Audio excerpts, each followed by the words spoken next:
if you go down the road down there, he said, you get to the pub and you turn left, and you go up the farm gate and you turn right, and you go down there a little way and you'll see a big haystack. And you go straight across the crossroads there, and you can...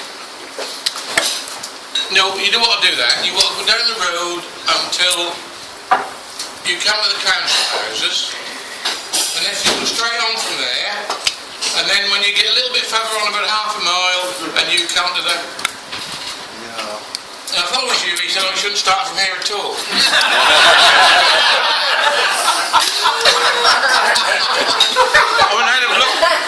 I had a bloke pull up in front of me one day and said, can you tell me where the Norwich Turnoff is? I said, yes, I can tell you exactly where the Norwich Turnoff is. She's a tongue cooking my tea.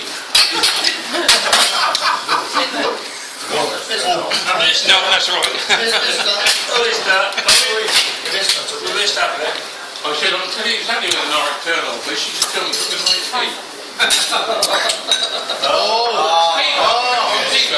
That one down like a lead balloon. Yeah, I know, yeah. That's because you all love my wife, I know. But, you know, Norfolk is a wonderful place, and the humour there is a little bit like Irish humour. That's slow and succinct, and we try to do our best with it. I mean, the other day, I went down the next village, and the council lorry pulled up, and two blokes got out, they both got spade. And one of them started digging holes. And the other one come along and he started filling the holes in. So I thought, well, that was a bit of a waste of time. I'll phone up the town hall and find out what's going on. So I phoned up the town hall and I said, I'll just spin down to the next village, and there's a council lorry pulled up, and the bloke got out and he got a spade and he started digging holes. And somebody else come along and he started filling the holes in. What's going on? The man at the council said, now, I'll tell you about that. He said, normally, he said, there's three of them, but the one who plants the trees is all sick.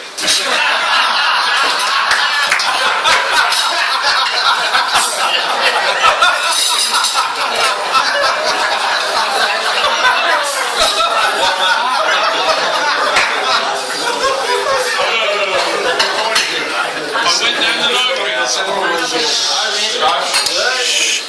I went down the library the other day. And I went in there and I said to the girl on the desk in the library, I said, I'm on a project at the moment, and I'm doing a project on suicide. Can you tell me where the books on committing suicide are? So I went, she said, well, if you go down there, she's right down at the end of that road, she said, they're down there on the road. So I went down there and I had a look on the shelves and there was nothing there. So I went back there and I said, there ain't many books down there on suicide, so the shelves are empty. She said, well, do you know it's a funny thing? She said, we hardly ever get any of them back.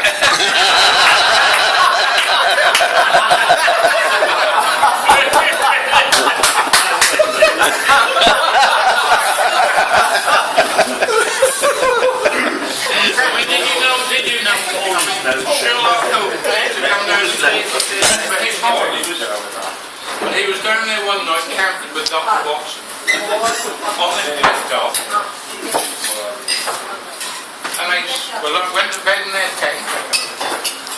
And about 3 o'clock in the morning, Sherlock Holmes woke up and he said, I'm looking up there at those stars.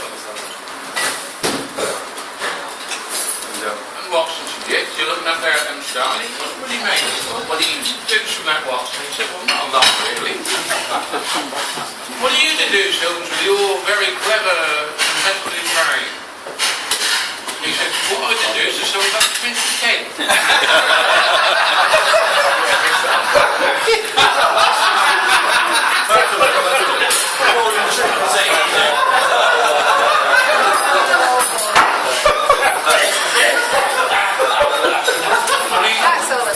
Just one more little story for you. My mate the other night, his wife came home, and she said to him, when she found him in bed with one of the neighbours, with one of his young lady who was rather sort of young and nice. And she said, you Pete, she said, what are you doing in bed with that young lady? You shouldn't be there like that. She said, I want a divorce.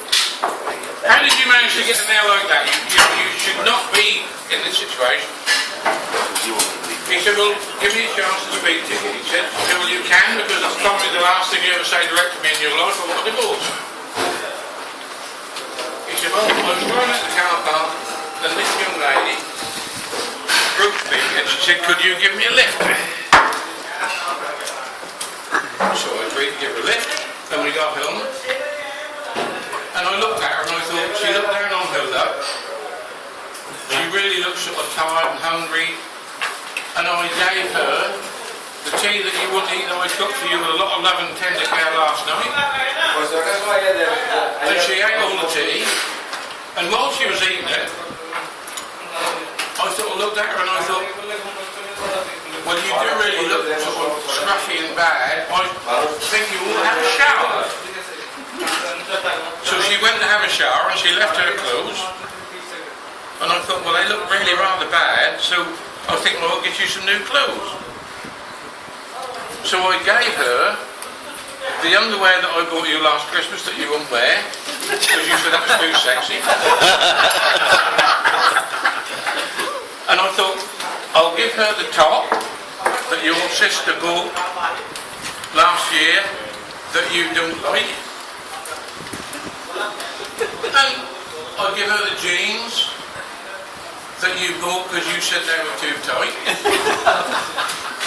And I'll give her the boots that you bought and you wouldn't wear because you said somebody else at work had got a pair like that. And then I got her fully clothed and she said, well, I think you're fat now, I ought to be off now. And when she got to the door, she turned round and she said to me, you've been so good to me. She said, you really have been awfully nice. But before I go, is there anything else around here that your wife don't use?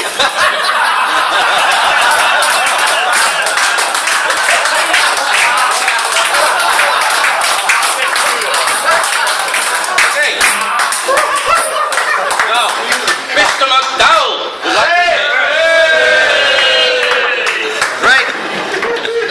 Most of you, including Mr. Banks, will not understand what I'm talking about. If you want an interpreter, just shout, okay? I'll do that. Right, we want Margaret. What? Well, Margaret's here. Margaret's here. Margaret's here. She doesn't understand. Let's start with a little song.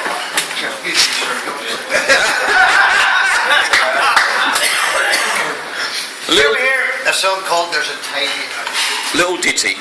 Right, no, right. So when I sing tiny house, you say tiny house. Got it! Right, okay, that's the order. There's a tiny house. There's a tiny house. Tiny street. Tiny street. Where lovely lass. Where a lovely lass Had a lovely dream. had a lovely dream. And the dream came true. The dream came true. Quite unexpectedly. Where? In Gilly House and Pepper Cats and Ellicogan by the sea. Down one day. And that one day, Where tulips grow. where the tulips grow, And a lovely lass. and a lovely lass Stopped to say hello. stopped to say hello. And at first she knew. The first she knew, He kissed her tenderly. Where in Gilly House and Pepper Cats and Ellicogan by the sea.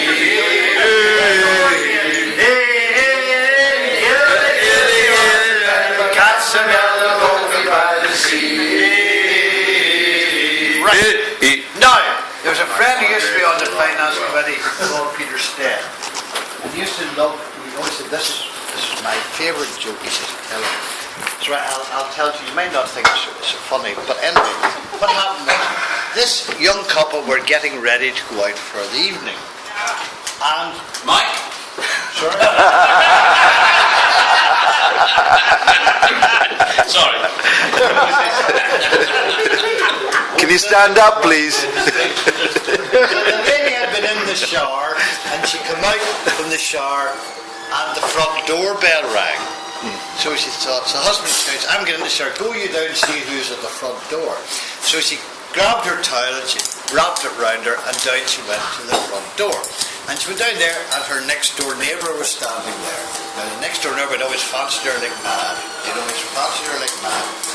And he looked at her and she was standing there with just a towel on and nothing else. And he looked at her and he says, if I give you £100, he says, would you drop the towel down to your waist? So she thought, for £100, why not? So she dropped the towel down to her waist.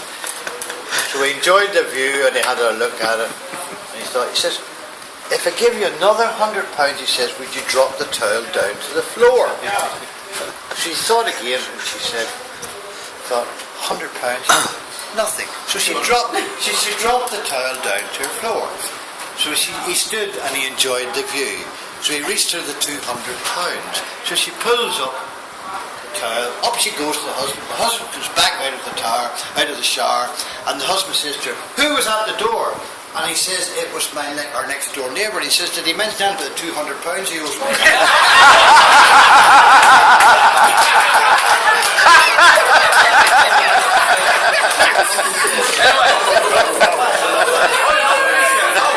Sorry, there's more. Golf, anybody play golf? I don't know you hear me play golf.